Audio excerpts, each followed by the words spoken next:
Alright! Good morning Pilipinas and good morning world! At sa ating mga kababayang OFW at mga kababayan natin na nandyan sa Pilipinas na walang sawang sumusuporta dito sa ating munting programa, thank you so much at mabuhay po tayong lahat hanggat gusto natin. Well, anyways, tuloy-tuloy lang po tayo sa tagababalita dito ng mga tamang balita at sagutin ang maling information na ipapakalat ng mga fake news peddlers ng mga anti-Marcos, lalong-lalo na doon galing sa mga DBS ng mga vlogger bagabayan. Yes, dapat silang sagutin. Bakit? Kasi paghahayaan natin sila na lagi pong naninira araw-araw kay BBM at sa Marcos sa may session sa Katagal bagabayan, ang kanilang mga paninira ay matutuhuyan sa mata ng ibang tao. So dapat silang sagutin kasi ang bagong Pilipinas, bawal po ang mga sinungaling. At syempre, kasama niyo pa rin si Sir Ivan, ang pinakabulol na vlogger sa balat ng YouTube, pagbibigay sa inyo ng mga totoo at mga press kong balita na kinukuha natin sa ating kapitbahay na social media. So magandang buhay sa ating lahat mga kabayan and a happy Tuesday sa ating lahat. Okay, so before na mag-start mga kabayan, well syempre, as usual, i-checkmar natin ang mga nakapasok sa ating top 5 commenters doon sa ating last vlog. At nandito sa listahan, ang nanguna po si Ma'am Shade Sibal. Meron siyang 66 na mga comments. Nandiyan po si Robel Ferrer Official. Meron siyang 50 na mga comments. Lerma Sundita. Meron siyang 43 na mga comments. Nandiyan po si Nemi Hasigawa. Meron siyang 31 na mga comments. And Acing Mariano. Meron siyang 23 lahat ng mga comments. Again, thank you so much po sa ating top 5 commenters. At siyempre, pasalamatan rin po natin ang ating po mga silent viewer dito sa ating channel. Thank you so much. At siyempre, pasalamatan rin po natin ang lahat ng mga viewers na lagi pong nagla-like, lagi rin pong nag-shares ng ating mga videos. Thank you so much. And also makakabaan ko, i-acknowledge po natin ating po mga channel members. Nandyan si Maria Los Lagonsad, Florante Aquino, Barbara Butler, Pusong Inami, Katita Dar, Susan Torres, Edmond Castillejo, Samuel Membrado, and Via Vivar. I-greet natin makakabayan ating po mga early birds, mga suki. Yun ang una po sa pag-comment sa baba sa ating comment section. Nandyan sila si Leonardo Celiero, Arsenio Gabatin Jr., Lolita Maneja. Nandyan po si Nonoy Floren Hills from Mandawi City, Cebu. Nandyan po si Treneng Lozano, Rosa Gonzaga, Florefi Gumapak, Eva Narita. Nandyan po si Maria Ramos, Elizabeth Habihan, Emi Sarino, John Wick. Hi to Lugan Play Gatcha. Nandiyan po si Eugenio Eckley, Aida Sinsuat, Leticia De Fernando, Army Lagaso, Eva Conahap, Jen Medina, and hi to Ming Centino. Okay, so kumusta ang lahat mga kabayan? How are you today? Well, of course, I'm happy po na sana magandang ating gising ng umaga at meron ng energetic po na aura katulad po kay Sir Ivan.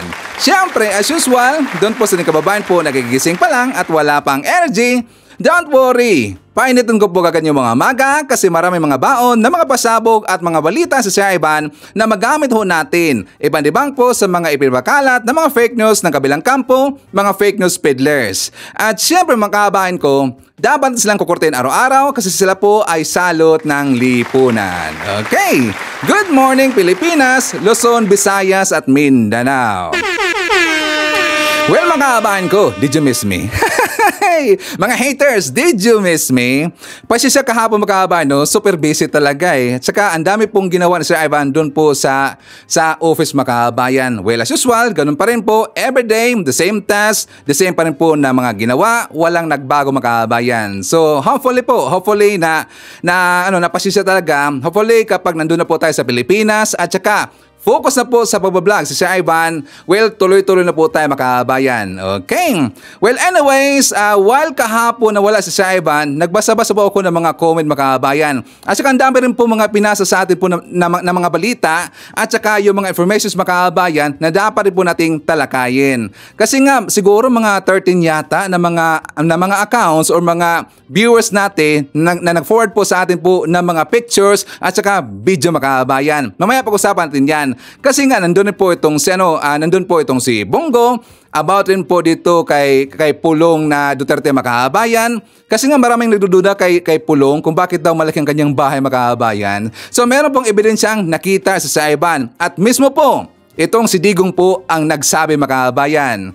So before that, unahin muna natin po yung frequent question doon po sa ating last vlog makabayan. Kasi nga 'di ba hindi ko sinabi, kasi nga kung malalaw natin, 'di ba sinabi ko doon kung sino po yung 5 na mga nandun po sa slate po ni PBM, sa 12 mga senatorial slate po ni PBM na hindi ko iboboto makabayan. At saka doon nga nilagay ko sa X, ito pong si Cayetano, si Lapid, si Bong Revilla, si Tolentino at saka si Senator Amy Marcos makabayan. So sila po yung 5 na hindi ko po iboboto. So marami nag-comment. Sabi nila, Sir Ivan, please i-comment mo kung sino po yung lahat na 12 na senator na iboboto daw natin.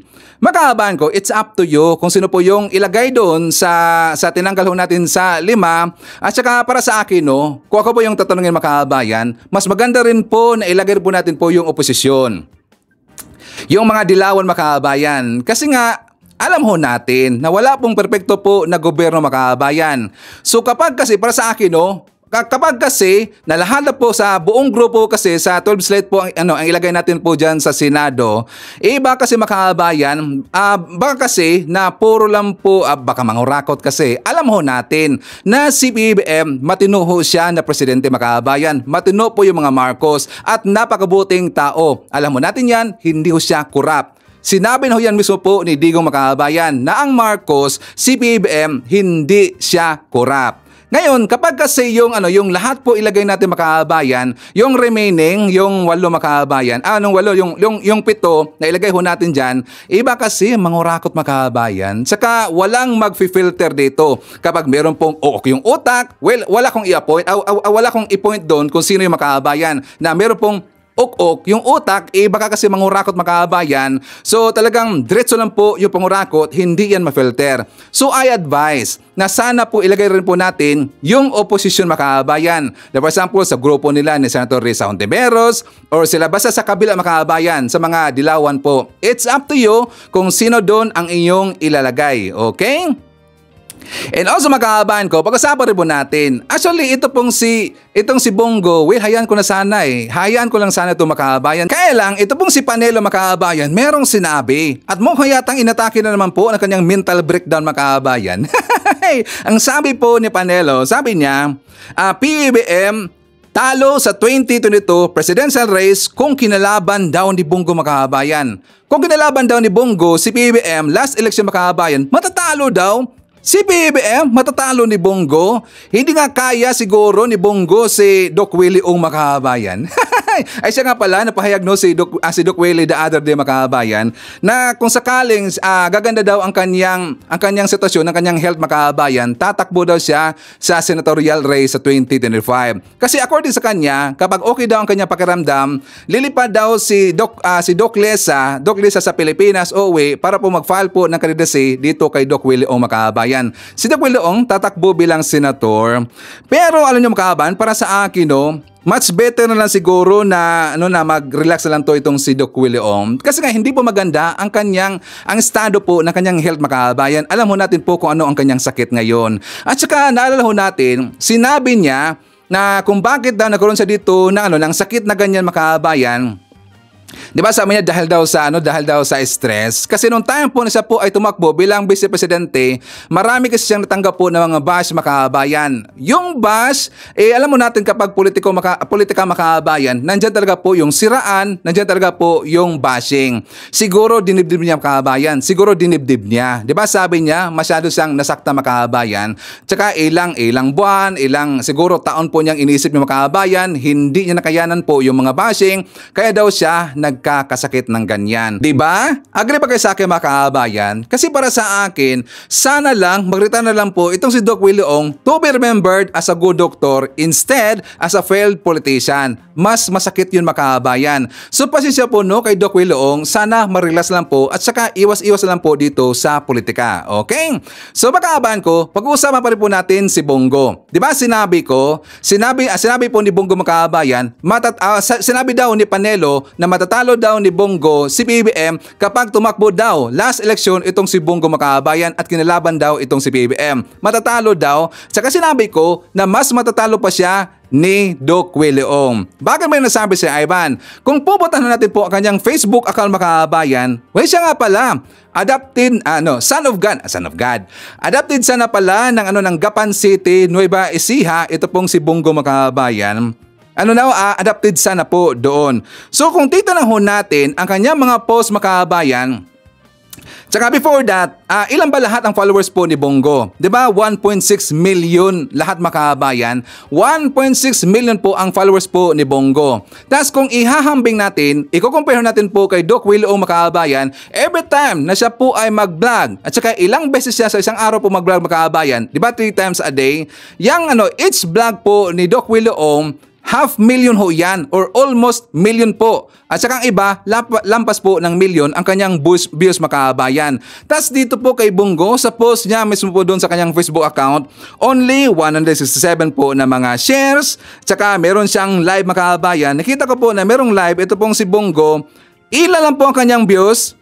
Only 8,000.7 ang kanyang views mga kababayan or 8,000 po kanyang views. Tapos isipin niyo po, ang kanyang follower 1.something million pero ang kanyang live mga kababayan the other day 8,000 lang po ang views. Mas marami po mong views si Sir Ivan. Diba? 8,000 ang views. Diba? Tapos matatalo daw niya itong si PBBM mga kababayan. Nakatawa talaga eh. Kahit ibang post po ni Bongo mga kababayan. Like for example, dito po sa isa, meron siyang padrama doon, pautot makabayan the other day. Na meron siyang pinapapunta doon na isang vendor ng chicharon yata yung makabayan. Tapos tingnan niyo po ang views, only 7,000. At saka ang kanyang follower makabayan, 1.6 million follower. Nasaan na po ang ibang follower po ni Bongo makabayan? Ang ibig sabihin, nakayawa na po dito kay Bongo kasi puros kasi sila drama makabayan. At marami pong mga kababalaghan, anomalya na nangyari po sa panahon po ni Digong. Maraming nagising dito kay Bongo. At saka doon po sa mga nauto po kay Bongo makabayan dahil po sa Malasakit Center, well, huwag niyo pong isipin po yung Malasakit Center kasi ginamit daw yan ni Bongo para po sa kanyang boto makabayan. Correct ba, bro? Ginamit lang ho yan para sa kanyang boto. Huwag niyo pong tatanawin na utang na loob po kay Bongo, yan pong Malasakit Center kasi trabaho niya po talaga nagagawa po ng batas makabayan. At talagang trabaho niya yan. So ang dito po sa Malasakit Center para sa akin, para kasi yan po sa kanyang boto makabayan. Diba? Dito, nag-coincide ba ang kanyang followers versus po sa kanyang views makabayan or shares? Ang layo talaga eh. Kaya sinasabi ko dito, mas matatalo pa itong si Bongo ni Doc Willie Ong makabayan. Agree ba kayo sa akin? Anyways, for the makabayan. Pag-usapan natin kasi nga merong finoward sa atin po na isang video, talagang nagulat ko makabayan. Tsaka thank you so much nga pala no sa ating mga viewers. Marami silang i-finoward sa atin po ng mga pictures, screenshots, videos, mga informations po tungkol doon sa kabilang kampo. At dapat natin pong pag-uusapan makabayan. Ano yan, Sir Ivan? Well, meron pong pumunta doon na isang netizen. At saka itong netizen na to, siguro curious siya kung saan po ang bahay po ni Pulong Duterte makabayan. At magugulat kayo, talagang ang laki po ng bahay po ni Pulong makabayan. Yan po ay taliwas sa sinabi po ni Sara Duterte at saka ni Digong makabayan na meron na silang simpleng pamumuhay. At saka mamaya ipapakita ko sa inyo ang palusot po ni Digong makabayan. For more details, let's watch this. Mga katigan na diyan. Kaning da po nga gate? Oo, gani. Mo doon yung balay ni Pulong. Kung Ano, makita ba- ang balay, oy. Ano yung mga katigan na dito? Makita pa na. Ano yung makita? Kanang kita na. Ano ni siya ang car? Ano yung Wow! napang-gate dito. Kagang nag-gate. Takuan. Mga katigan na diyan. Kaning da po nga gate? Oo, gani. Moto niyang balay ni Pulong. Kung Ano, makita ang ba- balay, oy. Ano yung mga bodyguard ni dito? Makita pa. Pwede makita. Kanang kita na. Ano ni siya ang car? Wala yung Wow! Okay, so pasensya no kasi Bisaya po ang ang kanilang language na ginamit mga kabayan, or dialect nga pala, Bisaya yung dialect. Ngayon, maraming nagtatanong, ano ba talaga ang trabaho po ni Pulong mga kabayan? Or ano ba ang negosyo ni Pulong?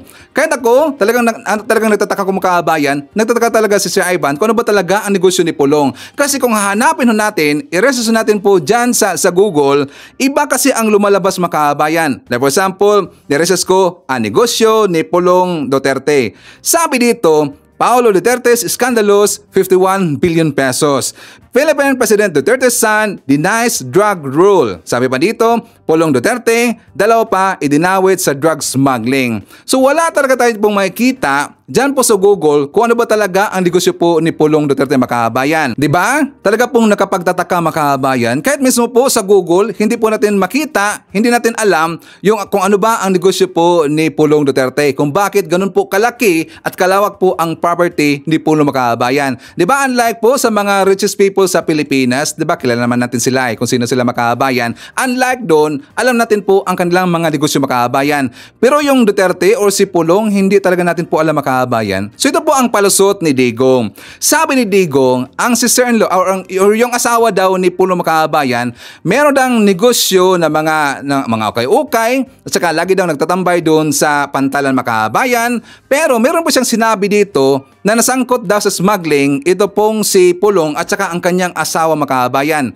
Ito po ang palusot ni Digong. Yung si Pulong, ang negosyo ng asawa niya, yung mga Muslim vendors yan. Tatay niya is father-in-law niya si Kalagan, Tausug, and the mother is Maranao. Yun yung mga vendors sa Davao, jars, ukay-ukay. Napasali siya dyan sa pamilya ng asawa niya ang negosyo. My son eloped with my daughter-in-law when he was only 18. Nawala sa buhay namin yung bata na yan. At sumama dyan kasi may lola naman yan ni Muro. So he was lost to us. Kaya magkikita mo yan sa pantalan. Kung magtanong lang kayo na sa pantalan, palaging nasa pantalan yan, tumutulong sa in-laws niya. Walang hanap buhay. And he has to earn his keep. And he had to work for the family.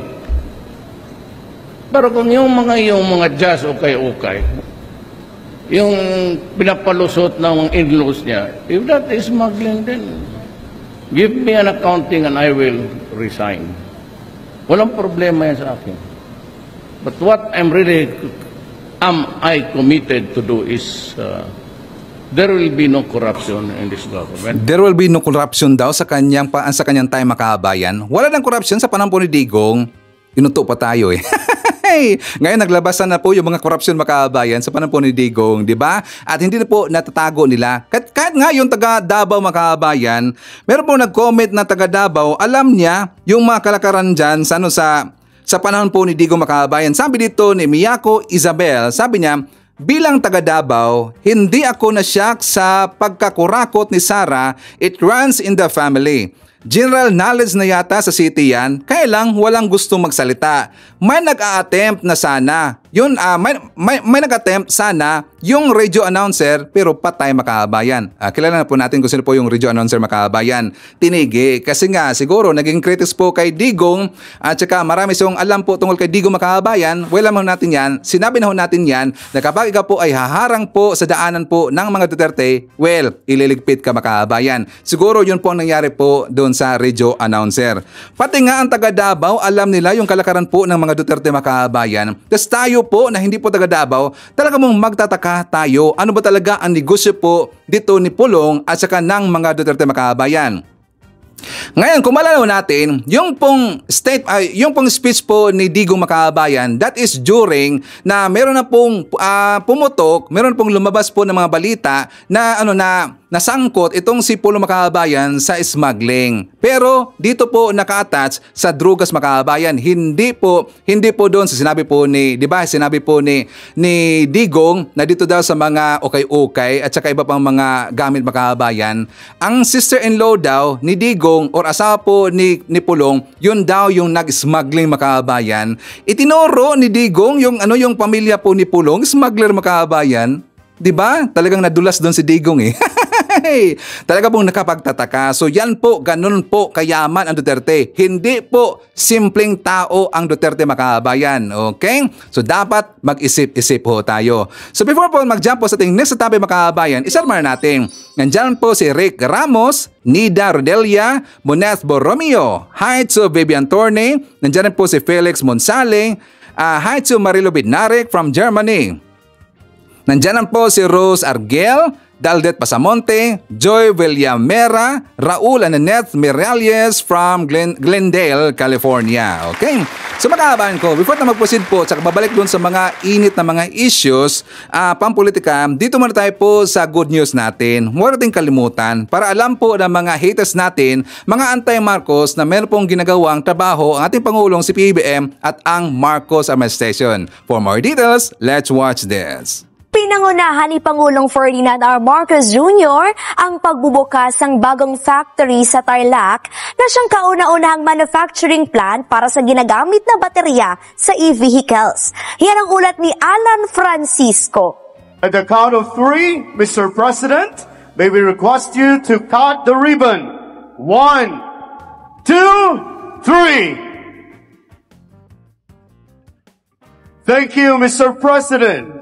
This is indeed a momentous occasion, ladies and gentlemen, as the St. B Gigafactory is the first in the Philippines to produce lithium iron phosphate batteries and the first locator of the Philinvest Innovation Park in New Clark City, Capas, Tarlac. The establishment of the St. B Gigafactory is a result of the President's state visit to Melbourne, Australia, last 3rd of March 2024, where he was able to secure a whopping $1.53 billion or 86 billion worth of investments through the signing of business deals. This included the Memorandum of Understanding between St. B Giga and the Basis Conversion and Development Authority, or BCDA, committing to further upgrade its factory capacity from an initial 600 megawatts to 2 gigawatt hours by 2023. St. B Giga in its efforts aims to establish a sustainable and smart community that contributes to the nation's social and economic growth. Ladies and gentlemen, the President of the Republic of the Philippines, His Excellency Ferdinand R. Marcos Jr. To the entire team behind the St. B Gigafactory, thank you for taking this leap of faith with us. You have established a foundation for a cleaner, greener, and more prosperous bagong Pilipinas. Yan ang target may sulong ng STB Gigafactory sa Capas, Tarlac. Nang pangunahan kanina ni Pangulong Ferdinand R. Marcos Jr. ang inaugurasyon nito. Ang kumpanyang ito ang kauna-unahang manufacturing plant para sa Advanced Lithium Iron Phosphate o LFP batteries. Ginagamit ito sa paggawa ng renewable energy at electric vehicle industries na mayroong kabuang 7 billion pesos project cost. This inauguration of the St. B Giga factory is a remarkable example of what happens when our national agenda of promoting clean energy intersects with a solid commitment from the private sector. Your Excellency, Ambassador, you hit the nail on the head there.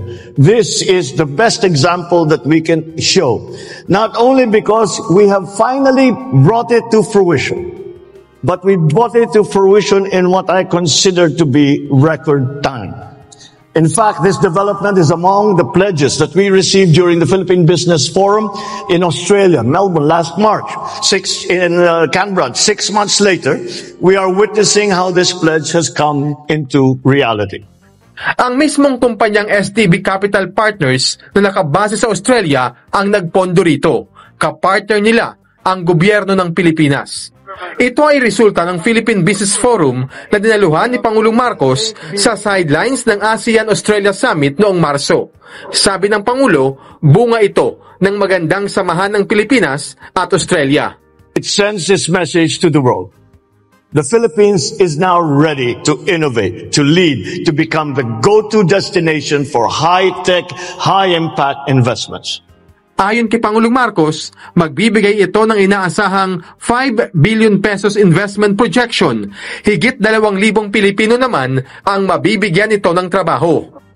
So from engineers and technicians to administrative personnel, it is about nurturing homegrown talent and offering opportunities that match the ambitions right here on our own soil. Umaasa ang Pangulo na sa paglulunsad ng pabrikang ito ay mahihikayat ang iba pang investor na pumasok at magtayo rin ng renewable energy investments sa Pilipinas. Inaasahang magsisimula ang commercial operations ng pabrika sa susunod na buwan. Ipinagmalaki ni Pangulong Ferdinand R. Marcos Jr. ang husay ng mga Pilipino na nagwagi sa mga patimpalak sa larangan ng agham at teknolohiya. Alamin natin ang detalye sa ulat ni Gab Villegas. Ibinida ni Pangulong Ferdinand R. Marcos Jr. sa pinakabago nitong vlog ang kahusayan ng mga Filipino innovators sa larangan ng STEM o Science, Technology, Engineering at Mathematics. Ilan sa kanila ay ang mga mag-aaral na nasa high school level na nagkamit ng medalya sa iba't ibang mga patimpalak. Meron tayo mga medalist sa International Astronomy and Astrophysics Olympiad, ginanap naman sa Brazil. Nanalo yung mga estudyante ng Philippine Science High School. International Nuclear Science Olympiad, meron naman tayong ginto. 56 International Chemistry Olympiad na ginawa sa Riyadh. Bronze medal naman tayo. ASEAN plus 3 Junior Science Odyssey sa Cambodia. Gold, silver, and bronze medal ang ating nakuha. At ang Singapore International Math Olympiad Challenge kung saan 2 ginto ng mga medalya ang inuwi natin. Ayon sa Pangulo, mahalaga ang STEM subjects dahil ito ang pinagbabasihan ngayon ng makabagong teknolohiya.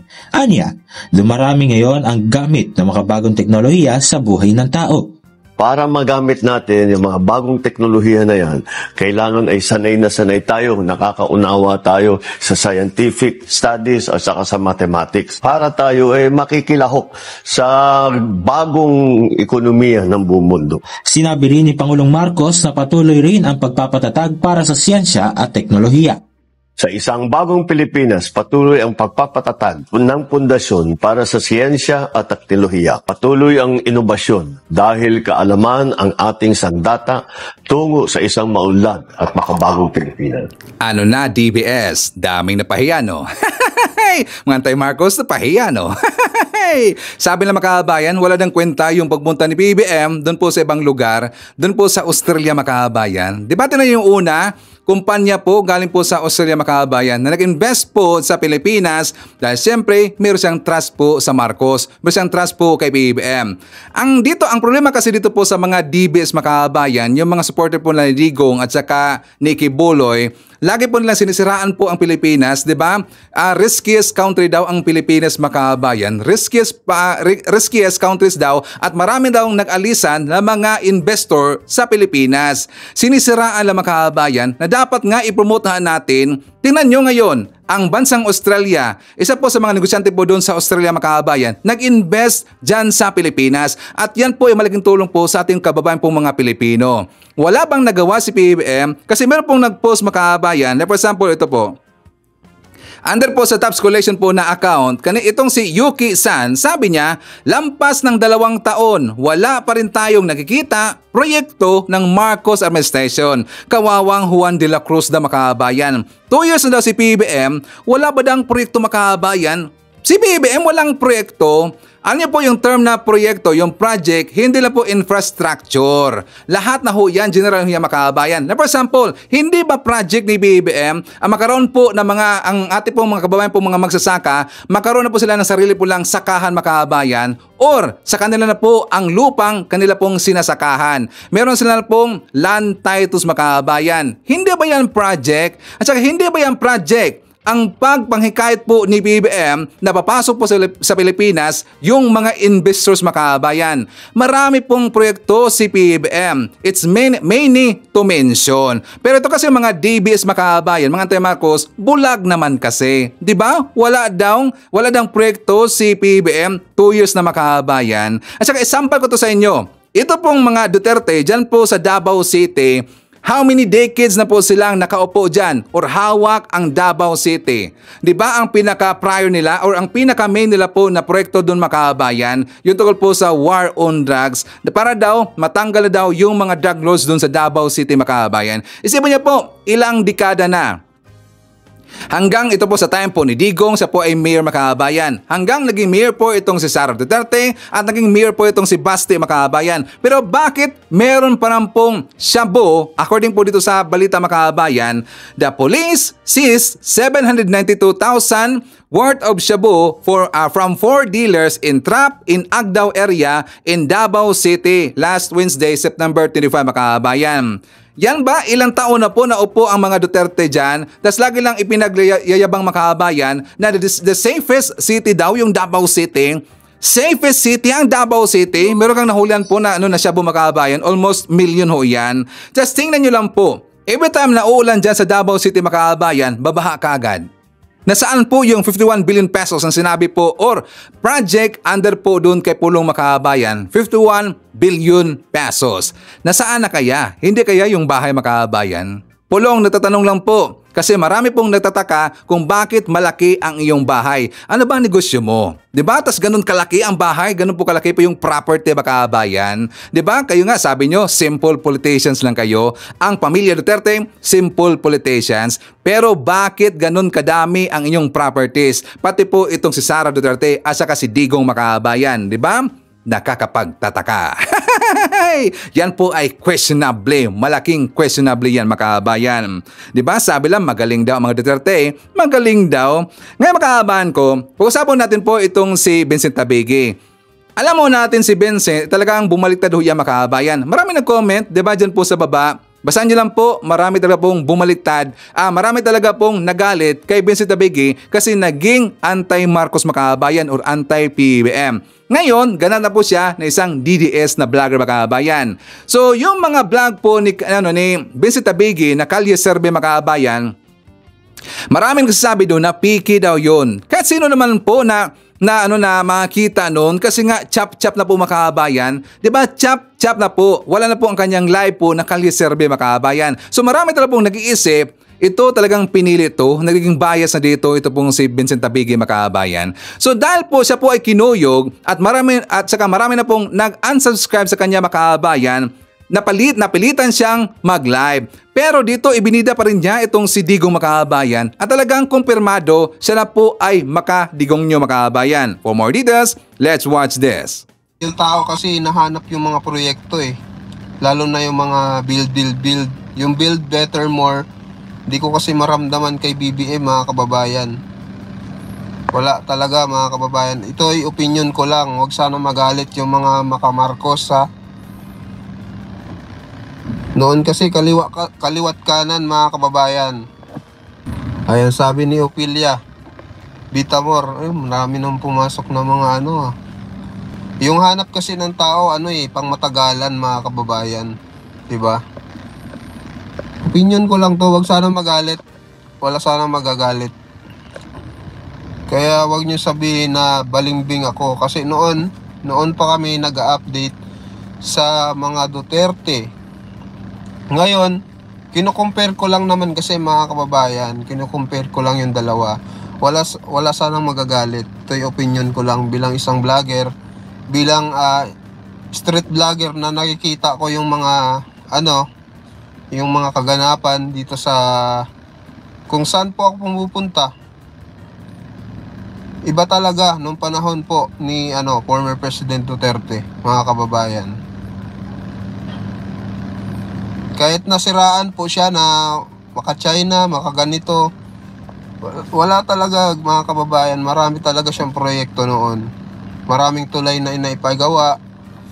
Mayroon pa siyang tulay doon sa Cebu na pinagawa na napakahaba. Yung CC Lex, Cebu Cordoba bridge, mga kababayan, na napakahaba nun. Diba? Kaya compare ngayon, para sa akin ngayon para sa akin lang, mga kababayan, kung continuity, sana nakikita na natin yung iba na dating yung mga proyekto ni FPRRD, yung Pangil Bay Bridge, o yun, na-continue, mga kababayan. Tingnan nyo, inangkin nila yung Pangil Bay Bridge, mga kababayan. Kay Digong daw yun. Kay Digong daw yung na-project, mga kababayan. Walang alam talaga kulang sa resources, mga kababayan. Hindi nila alam na yung proyekto na yun, yung Pangil Bay Bridge, panahon pa yun ni Pinoy. At saka si Pinoy po ang nag-initiate noon para po makakuha po ng loan or makapag-loan po doon sa Korea. At saka ang feasibility studies po na ginamit doon sa Pangil Bay Bridge, panahon po yun ni Pinoy. So dapat ang credit doon po kay Pinoy. Pero at least yan po ay itunuloy po, mga kababayan, at saka natapos po dito po sa panahon po ni BBM. Nabanggit niya rin po doon na yun daw ang project, yun daw ang bridge, longest bridge daw doon sa Cebu City, mga kababayan, yung Cordova to Cebu City or CCLEX Link Expressway. Project daw yun ni Digong, mga kababayan. Project na naman ni Digong, panahon pa rin po yun kay Pinoy. Ito po ating ebidensya, mga kababayan. Actually, yan po yung pinag-check po ng Bureau Files. According po sa Bureau Files, mga kababayan, misleading credit CCLEX to Duterte again. The project commenced under Aquino, who was president from June 2010 to June 2016. So according po ito sa balita, mga kababayan, mabasa na po ng konti. However, the CCLEX is a project that commenced not under Duterte, but Aquino, who was president from June 2010 to June 2016. Studies for the construction of the bridge were conducted in 2014.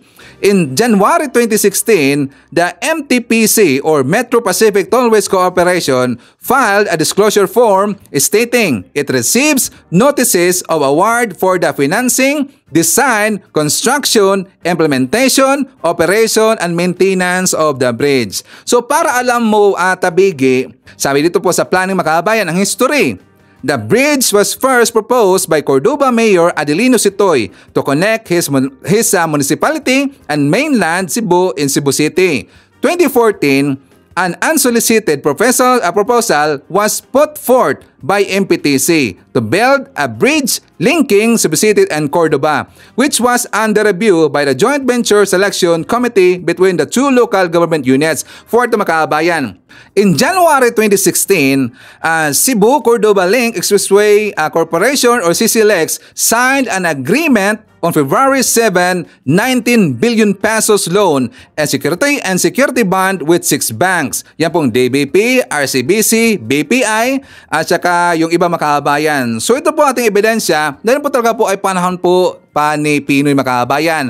So nagkaroon na po ng groundbreaking, that is year 2017, sa panahon na po ni Digong. Ngayon inangkin nila kay Digong daw yung proyekto na yung, mga kababayan. Di ba, nakakatawa talaga Mukha talaga pong walang alam ito po mga DBS, mga kababayan. Ang alam po nila, pagiging credit grabber. Yan po ang totoo. Credit grabber naman kasi yung mga DDS. At saka sabi niya, mga kababayan, sabi niya, nagustuhan daw niya yung mga proyekto daw ni Digong kasi daw ang gusto po ng taong bayan, yun daw yung pangmatagalan, mga kababayan.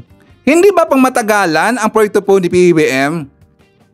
Wala bang pangmatagalan proyekto si PBBM? How about yung sa mga farmers, sa agriculture? Hindi ba yan pangmatagalan? Tingnan niyo po yung style po ni Apulacay noon, mga kababayan. Saan siya una nakafocus? Diba talaga pong inayos niya yung agriculture? Kaya nga tayo po ay isang exporter po sa panahon po ni Apulacay kasi nga maganda po talaga ang time ni Apulacay ang ating agriculture, mga kababayan. Kasi nga talagang inaalagaan po ni Apulacay at sinuportahan po ni Apulacay ang agriculture at saka yung mga farmers, mga kababayan. Yan po ang ginawa ngayon ni PBBM. Inaalagaan po ni PBBM, inayos ang agriculture at saka binigyan po ng mga titulo ng mga lupa ang mga farmers para hindi na po sila maproblema po sa kanilang mga utang, sa kanilang sakahan, mga kababayan.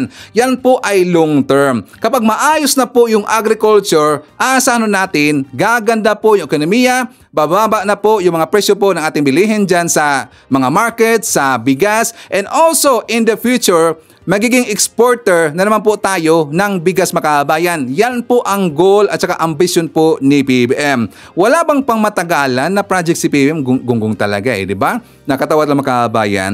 So anyways, shout out natin. Nandyan po si Emmy Mapalad, Victor Robin, Nonsky Pasamonte, Eds Villarreal, nandiyan po si Caroline Campos, Janet D. Narvaez, William Esteban Verdugo, Leslie Cabrera, Wing Salvatierra, and hi to Alicia Lee. Okay, sa mga kabayan ko, ipakita ko muna sa inyo ang vlog po ni Mike Abe. For more details, let's watch this. Grabe na ang epekto sa mga DDS. Isama na natin talaga yung mga vlogger nila sa series public hearing ng Quad Committee. Yung 4 na committee pinagsama-sama sa Quad Committee ng Kongreso. Hindi makasagot, hindi nila makounter ang nagpuputukang nakakalulang mga balita sa isyu ng paglabag umano sa karapatang pantao, illegal na mga business tulad ng Pogo, at marami pang iba. Pati na rin ang mga crime na hindi natin inaasahan na nangyari sa kulungan sa Davao Region, insidente ng human rights violation sa pagkawala ng retired general, abogado at board secretary ng PCSO under former general manager Garma at marami pang iba. Kung inyo nasusubaybayan ang Quad Committee hearing na umabot na sa pang-7 kahapon hanggang kanina madaling araw, 7 hearing na. Puro matitindi ang mga naglalabas, ang mga testigo na merong sinumpaang salaysay tungkol sa mga illegal na gawain o nangyari sa nakaraang administration. At napansin ko po, dahil tayo'y nakatutok sa mga balita, hindi talaga makounter ng mga DDS vlogger at ng mga supporters nila itong matitinding pasabog sa Quad Committee. Tulad ng mga pagkakasangkot ng mga matataas na opisyalis ng PNP, matataas na opisyalis ng dating administrasyon tungkol sa Pogo, tungkol sa human rights violation at iba pa. Hindi ko alam kung may instruction sa mga vlogger nila na manahimik or hindi nila alam kung paano i-counter kasi public hearing yan. Mas naniniwala ang taong bayan sa public hearing kasi nadidinig nila, nakikita nila kung ano yung mga sinumpaang salaysay na tinatanong iniisa-isa ng mga member ng Quad Committee. At nakakalungkot na akala natin nung nakaraang gobyerno ay may katahimikan, may magandang ginawa para sa bayan. Pero bakit naging kabaliktaran ng lahat kung ating pagbabasihan ang mga public hearing? Hindi ko sinabing 100% ng lahat ng pinag-usapan sa hearing ay totoo. Pero malaking porsyento ang kapanipaniwala. At malaking porsyento rin ng mga Pilipino dito at sa abroad ang naniniwala sa mga expose ng mga testigo na hawak ng Quad Committee sa public hearing sa Kongreso. So yan po yan. Doon pa lang yan. Sa issue naman ng budget tungkol sa Committee on Appropriation, deliberation, at yung ongoing hearing ngayon, pangalawang hearing pa lang, ng Committee on Good Government and Public Accountability. Di naman ay na-expose sa mga issue pa rin sa Confidential Intelligence Fund, ang Office of the Vice President at Office ng Department of Education nung ito'y hawak pa ni Vice President Sara Duterte. So ang lahat ng yan, minapansin ba kayo na may tumutok na mga vlogger dyan, na mga DDS? Wala. Alam nyo kung bakit? Eto na, sagutin na natin. Kasi nga po, nagsisiraan na sila ngayon. Nagsisisihan sila. Nagkanya-kanya na sila. Hindi na sila organized. Posibleng wala ng pinanser. Posibleng nag-away sila dahil sa pera. Posibleng nagkanya-kanya na sila. Kaya wala na ngayong lehitimo na nagtatanggol.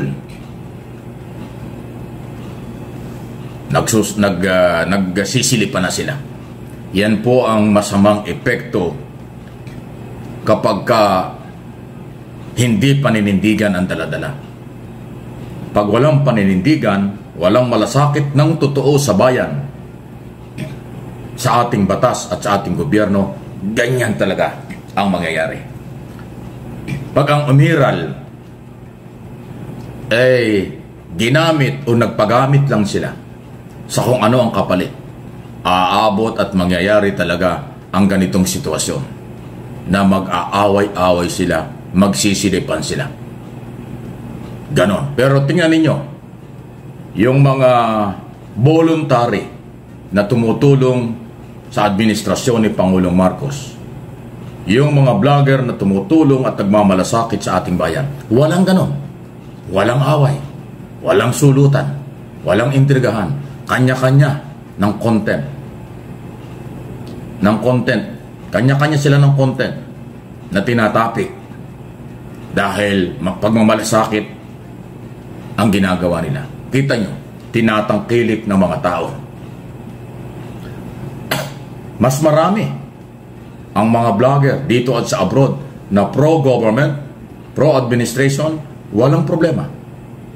Yung kakaunti na mga vlogger ng mga Duterte o ng anti-Marcos, nagkahiwa-hiwalay na. At least, more or less, meron kayong idea. Pag prinsipyo, katotohanan, malasakit ng totoo ang daladala, walang away. Kasi lahat yan sakripisyo. Pero pag ang galawan, may pinanser, may writer, may director, hindi nagtatagal yan. Mag-aaway-away talaga. Ayan ang malaking pagkakaiba. Katulad din po ng maraming mga vlogger na nagsasakripisyo, voluntary, walang pinanser, walang director, walang producer, okay? Kanya-kanya ng content para sa bayan. Yun po yung nakikita ko at observation. Matagal na po ako sa broadcast business. Iba ang galawan sa broadcast. Ang lehitimong media sa broadcast, maingat dahil mayroong prangkisang pinangahawakan ang radyo at telebisyon. Sa social media, basta nakakasunod ka sa mga policy ng Facebook at ng YouTube, okay ka. Pag lumabag ka dyan, may problema ka. Pero kapag ka malasakit, sumusunod sa batas, at nagmamahal sa gobyerno at sa mga tao, patok ka, alam problema sa YouTube yan at Facebook. Hindi ba? Yan po yung aking opinion at observation. Okay, so dagdagan natin makabayan. Dagdagan po natin po yung yung issue tungkol po sa Quadcom hearing. Kasi nga, 'di ba, namakita po natin itong si Bongo sa ating intro makabayan. So, marami pong nagulat kasi kung maalala ho natin, 'di ba, meron pong na-interview ito pong si Akong makabayan, si Representative Akong, na yung witness na yung si Pinili makabayan dito po sa pagpaslang kay Barayoga, yung pong retired general, former PCSO board secretary makabayan, ito pong si Barayoga na yung pong pinaslang po na isang pulis. Ngayon, may nabanggit sa doon na ito daw si Bongo makabayan, meron daw alam sa planong pagliligpit ito pong si Barayoga makabayan. Maraming nagulat doon. Siyempre, expected ho natin yan. Yan po talaga ay i-deny po ni Bongo makabayan. Yes, dineny po yan ni Bongo. Diba dito po sa balita, Bongo brief on motive behind former PCSO official's assassination. Ex-PCSO chair reveals. So yung nag-reveal mga kabayan, yun pong si Pinili. So sabi ito sa balita, Senator Bongo was briefed on the potential motive behind the assassination of former Philippine Charity Sweepstakes or PCSO Board Secretary Wesley Barayoga, according to revelations made by former PCSO Chairperson Anselmo Simon Pinili. During the House Squad Committee's 7th hearing last Friday, September 27, a fellow Philippine Military Academy graduate disclosed that he had shared details of the case with Go and former Chief Presidential Legal Counsel Jesus Melchor Coitin. So yung nga mga kabayan, nadawit po ang pangalan ni Bongo na sabi po dito po ni Pinili, si Simon Pinili, na may alam pala itong si Bongo. Pero bakit siya po ay nanahimik mga kabayan? Bakit kaya Sir Ivan?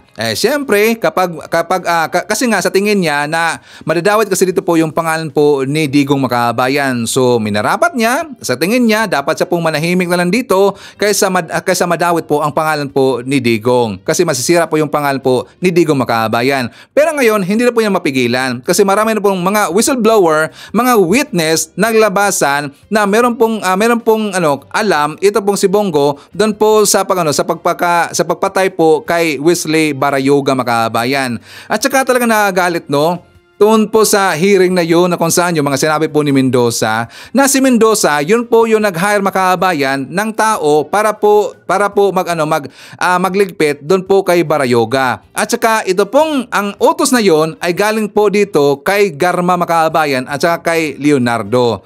So dapat talaga na itong dalawa to makabayan, dapat talaga death penalty na talaga dapat yan kasi nga meron na nga ebidensya. Marami na pong nagsasabi dito, marami pong mga pangalan na naglabasan ngayon at saka idinawit po at saka itunuro po ang pangalan po ni Garma at saka ni Leonardo Makabayan.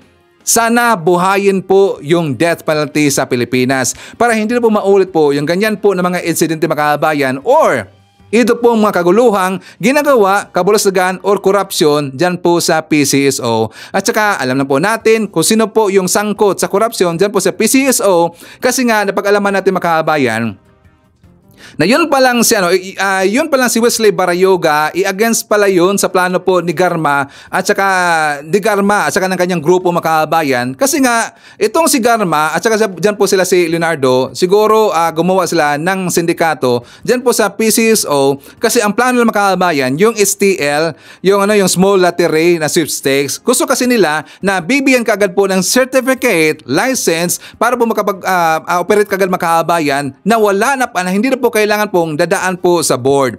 Siyempre, yan pong si Barayoga, i-board yun makabayan. Ano bang silbi nila kapag hindi dadaan po sa board makabayan? Kaya pala, meron kasing anomalya, meron kasing plano pong gagawin po na corruption makabayan. Asa yun po yung pinangunahan po ni Garma. Kaya dahil po nakita mo ni Garma na yun pong si Barayoga ay against po sa kanyang plano makabayan at hindi po sumang-ayon, hindi po pumabor, yun po ang ginawa nila, indiligpit nila ito pong si Barayoga. Ngayon, meron pong balita makabayan the other day. Meron pong press conference ang spokesperson po ng PNP na si Jean Fajardo makabayan. 'Di ba sabi niya, according daw ni PNP Chief Marbel, General Marbel, na wala silang sasantuhin kung saan man sila dadalhin po ng ebidensya kung meron pang mas mataas pa po na posisyon dito kay Garma makabayan at saka nasa likod po ng mga kagaluhan ito o ng patay na ito, hindi nila sasantuhin. Ngayon, siyempre, takot na takot ngayon ito pong si Bongo Makabayan kasi nga nasabit po ang kanyang pangalan. Pati po itong si Digong. For more details, let's watch this. Sinisimulan na ng Criminal Investigation and Detection Group o CIDG ang muling investigasyon sa murder case ni retired General at dating PCSO Board Secretary Wesley Barayoga. Kasunod na rin ito ng utos ni PNP Chief General Romel Marbil matapos ang naging revelasyon sa Quadcom hearing ng isang aktibong pulis sa kung sino ang nasa likod ng pagpatay sa dating PCSO official. Sa ngayon ay inalis na sa pwesto si Police Colonel Nestor Grijaldo na hepe noon ng Mandaluyong Police nang tambangan si Barayoga noong 2020 at si Police Lieutenant Colonel Santi Mendoza na umamin sa pagdinig sa Kamara na siya ang naghanap ng tao para gawin ang pamamaslang. Kasama naman sa iimbestigahan ang mga dating nag-imbestiga sa Barayuga case upang tukuyin kung may naging irregularidad. Alamin din ng CIDG kung paano nadawit si Barayuga sa listahan ng drug personalities. Isa lang po yung malinaw sa mga narinig ko po na statement po ng ating Chief PNP. Kung saan man po hahantong at sino ang aabutin itong investigation po na ito, he doesn't care. We will proceed where the evidence will point us po. Kung meron pa pong mas mataas pa, sa akin na Garma and Leonardo, sabi ng ating Chief PNP, wala tayong sasantuhin sa investigation na ito. Nako po, Diggs, Bongo, wala pong sasantuhin si General Marbel. Bantay-bantay kayo. Todo iwas makabayan. Ngayon, todo deny yung dalawa na yon. Ito pong si Bongo, todo deny ngayon makabayan. Paktay na, Bongo sa si Diggs. Hindi ka sasantuhin po ng PNP. Anyways, makahaban ko, isa rin po natin. Nandyan po si Anjang Aison, Elsa Hoffman, Bibi Garcia. Isa rin po natin si Sherilyn Martin Nakashima, Apple Nash, Boboy Elmido Costin sa Dugyo. Nandyan rin po si LBR Shimiso, IVB Alonso, Michi Sagban from Italy, Hi to Celine In from Kapas Tarlac. Isa rin po natin si Romeo Caro Gigato Jr., Eying Gementisa, Annabel Paulino, Lola Taray Japan, Agapi Jan Lagon, nandiyan po si Jess Subtor from Calamba, Laguna, Hi to Jemson, Jemboy Jeriel and Regine of Badawi City, Cebu from Rodolfo Ranadarbor of Tansa, Cavite. Nandiyan po si Jelen Quezon, Evelyn Garcia, and hi to Roy Tandok from LA, California. Okay, so makahaban ko, thank you so much sa ating mga viewers na nag-comment sa baba at saka hindi ko po na shout out. Hopefully po sa ating next na vlog, sa ating next po na topic or next po na balitaan, masyadod ko na po kayong lahat makabayan. Okay? So anyways, yan po ating manakalap na mga balitang ngayong araw. Kung nakaabot ka po sa portion na to, sana nakapag-like na ho tayo. Libre po mag-share, libre din na mag-subscribe. Again, maraming salamat sa mga viewers na hindi nag-skip ng ating mga commercials. Thank you so much. At before natin tatapusin ang ating programa ngayong araw, sana sabayan nyo si Sir Ivan para sa ating live messaging prayer. Diyos Ama, maraming salamat po sa isa na namang magandang araw. Bago namin simulan ang araw na ito, ikunukumpisal po namin sa iyo ang lahat ng aming mga kasalanan. Pakiusap, patawarin mo po kami at linisin kami. Panginoon, mula ngayon, pinipili naming huwag mag-alala tungkol sa mga bagay na hindi namin kontrolado. Ipinagkatiwala namin ang lahat sa iyong mga kamay dahil hindi kami makakaasa sa aming sariling lakas. Pakiusap, pangunahan mo po kami. Idanalangin ko ito sa pangalan ng ating Panginoong Jesucristo. Amen. So maraming salamat mga kabayan, and I hope to see you again on my next video. Rocking around the Christmas tree at the Christmas party hop. Mistletoe hung where you can see, every couple wants to stop. Rocking around the Christmas tree, let the Christmas spirit ring. Later we'll have some pumpkin pie and do